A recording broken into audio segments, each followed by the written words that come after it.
आयोजित है Mayurbhanj half marathon. चमकिले विदेशी माराथन दौड़ाली। शिमिलीपाल बंजा बार्ता नहीं दौड़िले 1200 ऊर्ध्व माराथन दौड़ाली। मान्यवर मंत्री डॉक्टर कृष्णचंद्र महापात्र करकमल उद्घाटित है मयूरभंज हाफ माराथन। पुरुष वर्ग में अरिफ अली, महिला वर्ग में संध्या पल हेले श्रेष्ठ। मयूरभंज एथलेटिक एसोसिएशन एवं जिला प्रशासन मिलित उद्यम आयोजित है मयूरभंज हाफ माराथन। रविवार दिन हर्षोल्लास सहित सफल भाव संपादित होईछि।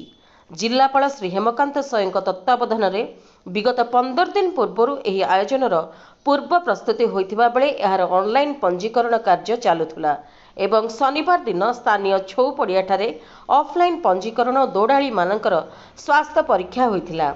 रविवार सकाळ 6टा समय बारिपदार शीतुआ कुहुड़ी आच्छन्न परिवेश में माराथन आयोजन तथा आनुष्ठानिक भाव मान्यवर मंत्री गृह एवं नगर उन्नयन तथा साधारण उद्योग डॉक्टर कृष्णचंद्र महापात्र उद्घाटन करथिले।